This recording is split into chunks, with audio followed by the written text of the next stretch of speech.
Today's sponsor is Audible.com, a leading provider in spoken audio information and entertainment.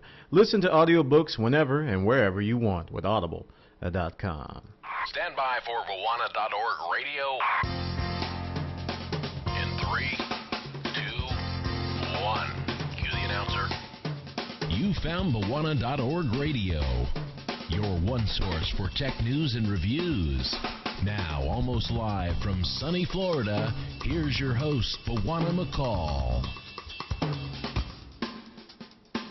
Greetings, folks, and welcome to episode 243 of Vawana.org radio. We got a great show lined up for you. 10 bookmarks, about 10, 876543210 bookmarks to talk about today. Today was a big day in the gaming industry. There was a big company, big company that released a big product of a big announcement. That's probably my entire big quota for the entire week. Anyway, Infinity Ward released their map pack, the Mapathy Modern Warfare 2 map pack came out today. It was kind of a bumpy release, but we're going to talk a little bit about that today. Not a whole lot, but that was the big story today. There was also some Battlefield Bad Company 2 stuff that was released today. Very cool stuff. And it's just been a lot of stuff that these companies have been pushing on us for this part of March. It's like the end of March and the beginning of April. They're fighting for our attention, and we're just happy little gamers who's just gonna take it and suck it all up. Yeah, but we got a great show lined up for episode 243.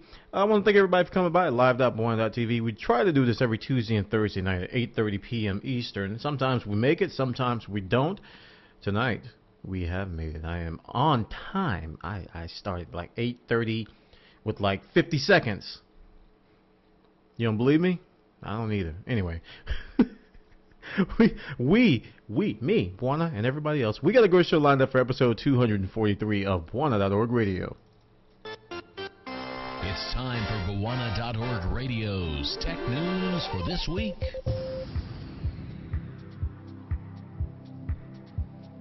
And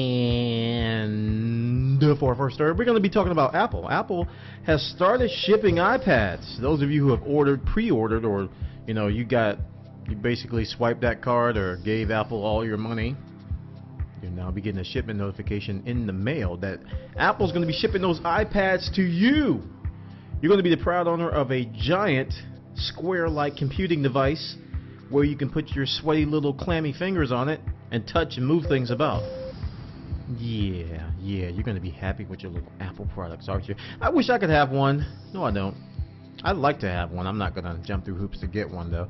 But you guys will be very happy to know that you'll be having these in the palm of your hands very soon. Now, Apple did release a update today for iTunes. iTunes 9.1 was released today to kind of support these guys. So now you can sync those ebooks, or what are they calling them? I don't know if they're calling them ebooks. iBooks? No, iBooks has already been taken. I think it's what are they going to call them? Anyway, shipping notifications have been going out. People are going to be getting them very shortly. I think if people haven't started getting them yet, they're probably going to start getting them tomorrow or the next day. So check this story out. This one's over on 9to5mac.com. Apple shipping them iPads, boy. Check it out. Next story, we're going to be continuing on the iPad train, and we're going to talk about one of my favorite TV apps, and it's called the SlingPlayer. This is the software package that is coupled with the Sling box. Lots of slinging going on, and it's not illegal. It's not like narcotics. You get that? Anyway, SlingPlayer is a time-shifting, or what's the word? I don't even know the word for it. Basically, you can watch your TV from anywhere where you got an internet connection. Yeah, that's essentially what it is. You hook this magical red box to your television set, and the little lights turn on, and then you can go to Iowa and bring up your computer or your iPhone or your iPod or your BlackBerry or wherever else it runs, and then you can just start watching TV. I showed this to I think it was my sister when I saw her. It was like the first time she saw the Jetsons. It was amazing technology for her. But SlingPlayer hopefully will be coming to the iPad. Now, this is an ideal ideal application for the iPad. This is definitely an ideal application because it's got a good screen size. If you're going to be watching TV on a device, I think an iPad would be one of the more attractive choices, and I think that's why SlingPlayer is really gunning for this platform. So they're thinking about they're actually not thinking about it, but they're working on increasing the resolution of their iPhone, iPod Touch application. Obviously, you can probably run SlingPlayer for iPhone on here, but it's going to look a lot, going to be real grainy because the design is 320 by 240. So apparently they're looking to bump up the resolution, maybe work out the kinks and stuff like that there. But yeah, it's going to be interesting how this changes the landscape of watching TV on the go. Like I said, the SlingPlayer is one of those devices that I recommend to a lot of people. I was mad at Sling for their pricing of the SlingPlayer iPhone app for being $30. They priced it at that, even with the 3G limitation at the time. 3G limitation has obviously been lifted, and you can watch the SlingPlayer from anywhere now. I was actually watching it on my 3G connection, and it was working great. I could watch the Final Four games. I can watch the NCAA tournament if I want, or I can access my DVR. So if there's a program that I recorded and I'm on the road in a hotel somewhere, I can access my DVR remotely. iPad interface will make that ideal, guys. I mean, this is a great application. Check it out. 9to5 Mac again once has a story about SlingPlayer possibly coming to the iPad as soon as April. Hopefully it'll be that soon. Check it out. Now we're going to shift gears a little bit to Microsoft. We talked a little about Apple. Microsoft is rumored to be coming out with an updated Xbox 360. This is their gaming console. There's been all kinds of rumors, all kinds of stuff talk, just been floating around and about an Xbox 360 Slim.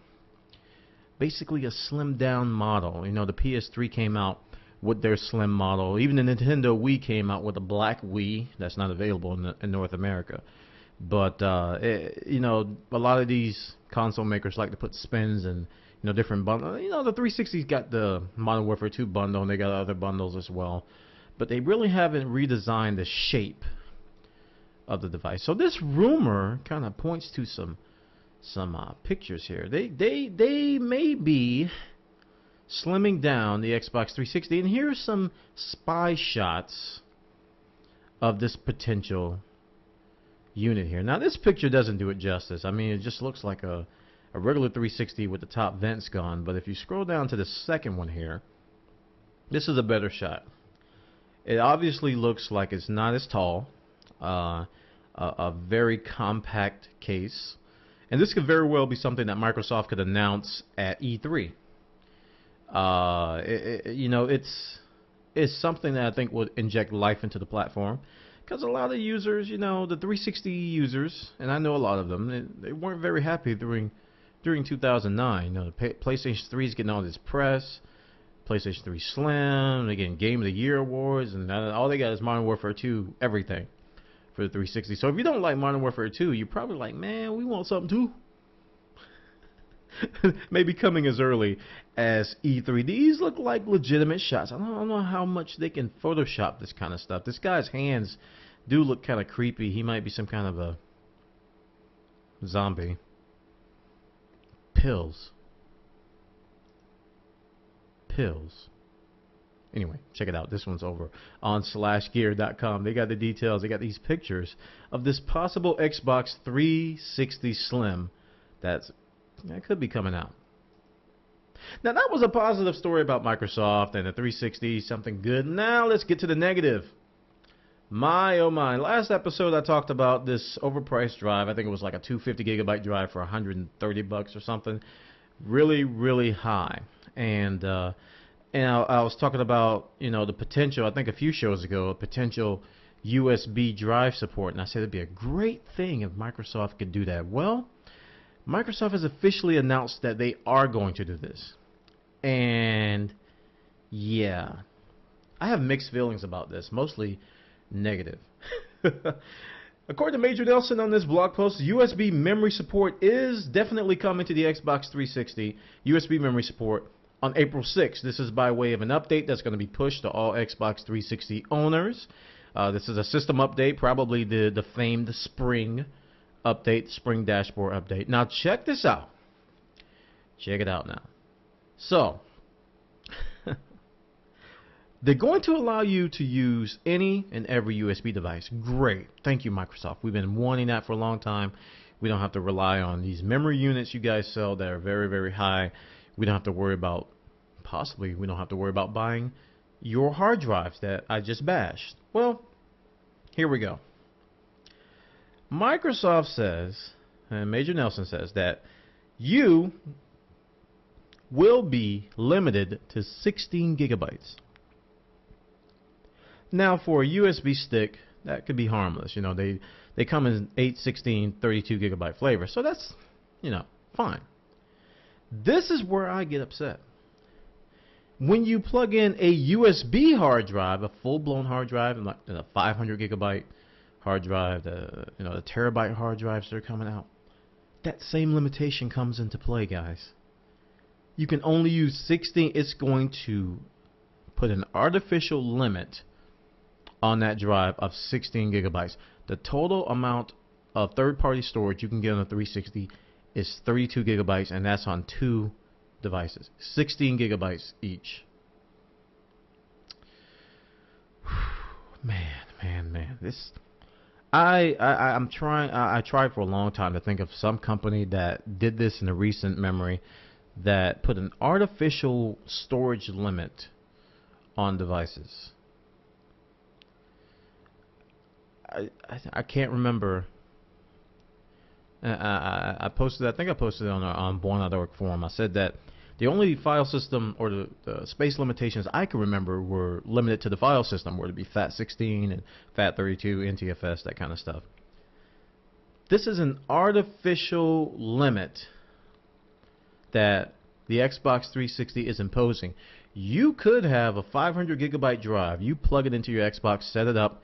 You're only going to be able to use 16 gigabytes of it. So in essence, they're putting a cap on that to encourage you to buy their hard drives. And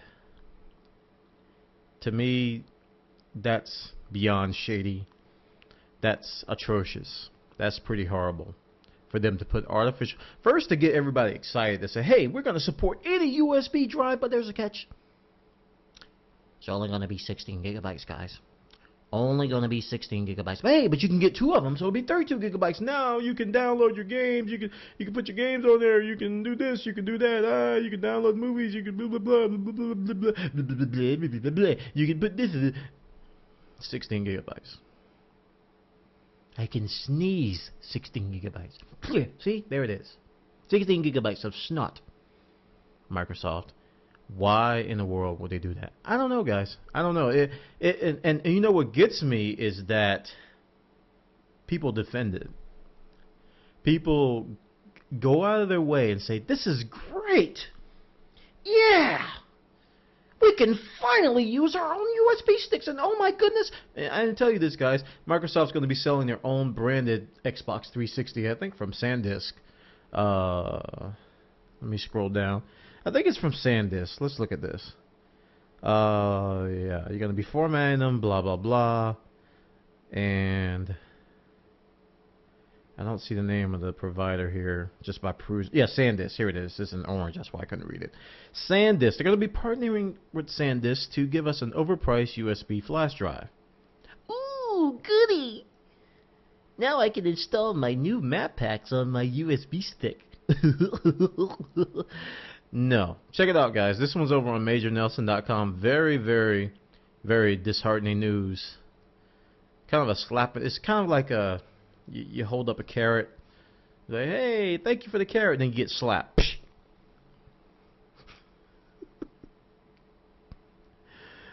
Wow.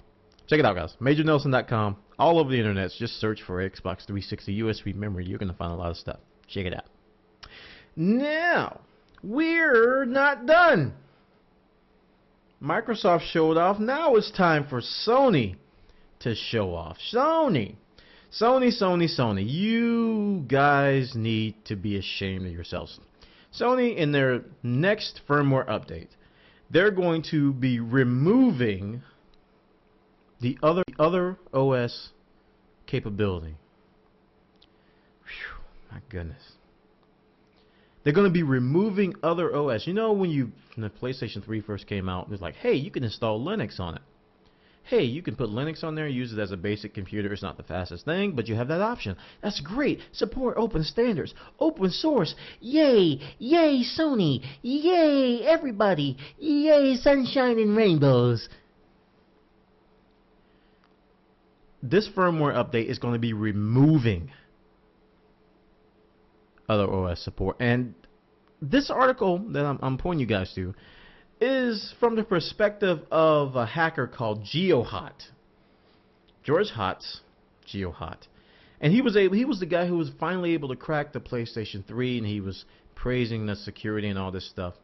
So now he's upset. He's saying that Sony, well, you guys want to play hard, I'm going to play hardball too. He's going to try to create a custom firmware that will keep other OS and allow you to play online. So now we got this whole jailbreaking / PSP fiasco stuff going on all over again. And he makes a great point. The point that he makes down here is just excellent. He says, I'm going to quote him exactly. They have it here somewhere. He talks about Sony's history. Here it is. He says, now check this out, guys. This is a great quote. The PlayStation 3 is the only product I know that loses features throughout its life cycle. First thing it lost was software PS2 emulation. Then it lost Super Audio CD playback, and now other OS support. These are all software switches that you can just flip, and they're removing them. The PS3, and I'm telling you, this is a great point. It's one of the only systems out there that's consistently removing features. Why? Why? Guys, I mean, these companies are losing their minds. Microsoft losing their mind with this crazy hard drive fiasco. Sony's removing other OS. Now, I tried to play devil's advocate for a while and it didn't last long, but Sony is basically saying this is for security purposes. So they're looking at other OS as a security hole on the platform, which from certain perspectives is true. But you don't remove it, you patch it. Don't release features and say, oh, it's insecure. Let's remove the whole feature. They're claiming that it's a security problem for them and their partners. And guys, I really don't know how else to express this other than just say it's pure baloney. I can't believe Sony is doing this yet again. All right. I have a launch PS3. I was very proud of it. It has USB ports. It has backwards compatibility, hardware backwards compatibility, 60 gigabyte unit. It had other OS support. I was like, I have everything. Now, as time is going on, Sony's just taking stuff away, and now they're going to push out a firmware update that's going to remove other OS support. And George Hot says, I ain't going for it. Check it out. Ars Technica has a great article which discusses it all and gives you links and all kinds of good stuff like that there. So now we're going to talk about my sponsor. Guys, I want to tell you about Audible.com. Now, Audible is an e-tailer of ebooks, or audiobooks, if you will. They're not really ebooks, they're audiobooks. And you guys can get a free 14-day trial by going to this link, going to audiblepodcast.com/Buona. These guys have over 75,000 titles. 75,000 titles of great audiobooks. They have some abridged versions, some unabridged versions, and it's one of those programs that's tightly integrated with iTunes, of course. Plus, it works with just about any MP3 player or audio player. Now, if you sign up, you get a free book, so you can check it out. You can listen to whatever book you want. I got a pick for you guys for you to check out. So the first thing you need to do is just go to audiblepodcast.com/Buona. You can sign up.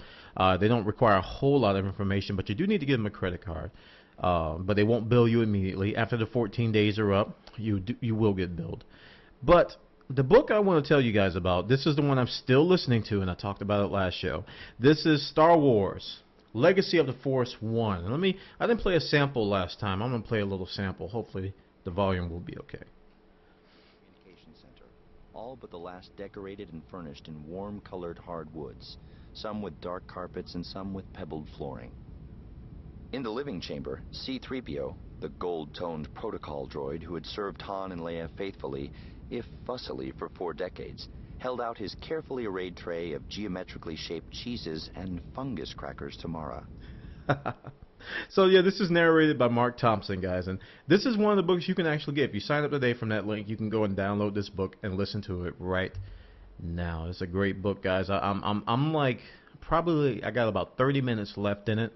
I'm almost done with it, and I'm definitely looking forward to book 2. This is like book 1 of a 9-part series of Star Wars. This is post Star Wars A New Hope, you know, Empire Strikes Back and Return of the Jedi. It's after all that. Luke is married with child. Leia, and I don't want to spoil too much, but this is how it all starts. Leia and Han Solo are married and have a child, and you know, there's Jedis abound. So check it out. This is a great ebook, Star Wars Legacy of the Force Betrayal. And guys, I encourage you to go to audible.com. They got all kinds of stuff. If you don't like sci-fi, you can check out this stuff on business, classics, fiction, history, romance, mysteries, thrillers, sci-fi, fantasy, a huge selection, over 75,000 Audible books for you to check out. And I want to thank Audible. They've been sponsoring me for the month of March, and hopefully I'll have them back in April. It's going to be up to them, but I really enjoyed talking to them, talking to you guys about audible.com. Go to audiblepodcast.com/Buana for a free 14-day trial. Audible. Now let's go ahead and move on to the next selection of stories, shall we? Yeah.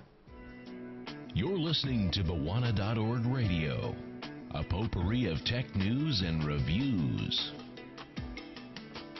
So, Sega. I should get my Sega Genesis ringtone. Anyway, Sega has gone on record, according to this article, to say that PC gaming ain't dead. Why would Sega be saying this? I know, right? It's like Sega. Did they make that Dreamcast? I don't know. The 32X? The Genesis? Sega? Isn't that those Sonic people? They're talking about PC gaming? Yeah, Sega says that PC sales are actually stronger than reported. And they're citing, and this is one of the big arguments of PC gaming. People are claiming that since the retail sales of PC games are declining, that PC gaming is dying. And this article points out the rebuttal to that is saying that growing digital sales are the reason behind the decline in retail sales. So this is what Sega is saying. They're saying that growing digital sales mean that the charts don't tell the full PC game story. As a matter of fact, he says the PC market is third in terms of its year-on-year performance with a decline of 26%, but that doesn't really reflect the big picture. PC digital download business is now a viable sector, but somewhat invisible as it is not yet covered by ChartTrack, this chart that he's talking about. The PC market overall is actually performing much better than it's currently reported and remains a vital and strong sector to be involved in. All right, and I didn't know this, but Sega was the second biggest UK PC publisher in 2009, with 12% of the share. I really, and like I said in the beginning, I was associating Sega with consoles. I didn't really think they were a huge PC gaming front. But this is a great argument. This is what I tell people all the time. I'm like, a lot of PC gamers are using Steam. They're using the EA Store. They're using all these different e-tailers out there. What's the other one? Digital download, Direct to Drive. Yeah, directtodrive.com. All these different e-tailers out there that are doing digital PC downloads. A lot of people are going that route instead of buying a physical disc. Check this out. This one's over on MCVUK. I don't know how to pronounce that. MCVUK.com. Check it out. Now we're going to talk about video cards. And when you talk about video cards, there's two main players. There's AMD and there's NVIDIA. When I say AMD, I'm talking about ATI. AMD now owns ATI. So ATI has had a DirectX 11 card for quite some time, but NVIDIA really hasn't shown a DirectX 11. But now the NVIDIA GeForce GTX 480 is NVIDIA's first DirectX 11 card. And this site over at pcworld.idg.com.au has a great overview of this card. Guys, I'm not going to go through all the details of this article, but you have got to read this if you're interested in this card and how it stacks up to ATI's best single card offering. They have everything from benchmarks to comparisons to games to an overall. Let me just take you down to the overall summary here, and it gives a great summary of just everything he says. He says, whether or not the GTX 480 is worth your hard-earned funds will boil down to practical concerns. Across our gaming tests, synthetic benchmarks excluded, we generally saw a 15 to 20% performance gap, with the GTX 480 sitting ahead of most of them. So this is the GTX 480 against the ATI. I don't want to get it wrong. I think it's 5870. Yeah, the ATI 5870. So it's a great article. I wish they had more charts. I like to look at charts when I look at benchmarks like Tom's Hardware. They have charts and stuff like that. But they actually verbally say the numbers. This had this percent gain. This one had this less than that. Blah blah blah blah. The first look of the NVIDIA GeForce GTX 480, guys. This is a great article if you're interested in that card. Check it out over on PCWorld@idg.com.au. Check it out. Now let's just continue on this failed train boat wagon of fail, and now we're going to talk about Infinity Ward today. Infinity Ward released their Mapathy pack, the much anticipated map pack for Call of Duty Modern Warfare 2. Now this map pack consists of 5 maps, 3 of which are new, 2 of which are from Call of Duty 4. They have the Overgrown and they have the Crash maps from is it Overgrown? Yeah, Overgrown and Crash from Call of Duty 4, and then they have some other new ones. I think it's Salvage, some other names. I don't remember the names offhand. But today was kind of a bumpy launch. In the beginning, and still some people are having trouble getting on. Apparently, this map pack required a title update. You know how you launch a game and it patches the game itself? You have to actually download the map pack and do a title update for it to work. A lot of people didn't know that this morning when it came out. It was about 8 a.m. Eastern in the United States, and people were trying to download it, and it was ugly because it wouldn't work. So people spent $15, very, very pricey, guys. $15 on this map pack, and it didn't work at first, but I think about 3 to 4 hours later, around 11 a.m. Eastern this morning, the title update was finally released, and people slowly were able to join. So it was a kind of a bumpy launch, but it could have been a lot worse. But the reason why I brought all that up, I just want to give you guys a summary of the launch. But the reason why I brought all that up is because that price tag. That price tag is tremendous. And according to this article on Kotaku, Infinity Ward basically is saying that Activision set the price. Now, this headline says that they point the finger. Well, I think it was Robert Bowling. He basically said in so many words. Let me see if I can find the exact quote. I don't know if they have it in here.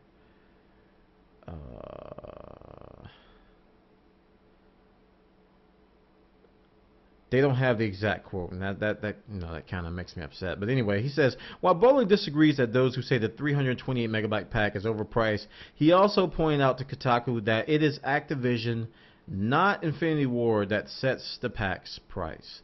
And given the controversy that's going on with Infinity Ward and Activision right now, with them firing the heads of the company and basically not paying them royalties, this is more fuel to that drama fire that we really don't want to see. But I have seen the maps. I have seen them played. I've been watching on Justin.tv, on Gaming Not Justin.tv. A lot of people have bought them, and they're the old COD 4 maps. There's If you saw Crash on COD 4, it's Crash on there. If you saw Overgrown, it's Overgrown. The new maps are decent. They're not. I wouldn't. I don't know. I don't get as excited as they were. They were very excited. Now today I actually did get a little bit excited about the Battlefield maps, which really isn't a map pack. EA Dice call them a VIP map pack. It's not a map pack. They're just adding new modes to existing maps. But it was cool, fun. It was free, so I couldn't complain. But you know, I was more, maybe because I don't have the 360 version of Modern Warfare 2, I was more interested in the Battlefield map pack than I was in that one. But it's going to be coming a little bit later for PS3 and PC owners. They're going to charge us. PC owners, if you got Modern Warfare 2, get your wallets out, because they're going to charge us for it. They're going to do that thing that nobody should be doing, is charging PC gamers for maps. Just something we just not used to. We used to create our own maps, and I'm not going to go down that path. Anyway, check this article out over on Kotaku. Infinity Ward says Activision made these things $15. Kind of high there. Kind of high. Now, let's shift gears a little bit to some wild and wacky stuff. You guys like comics? I like to read comic books. I grew up reading comics, a lot of Marvel comics, and as I got older, I got more accustomed to DC comics. And you know, this one interested me because I was interested in DC. Superman. A Superman comic sold for $1.5 million. This is a copy of the 1938 edition of Action Comics #1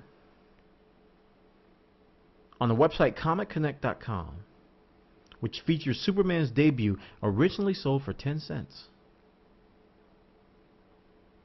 Now, the same issue sold in February for $1 million, but it wasn't as in good condition as this one. This one sold for $1.5 million. Now, this is why comic book nerds like myself like to buy 2 copies of good comics, one to read and one to stash, and to keep in mint condition.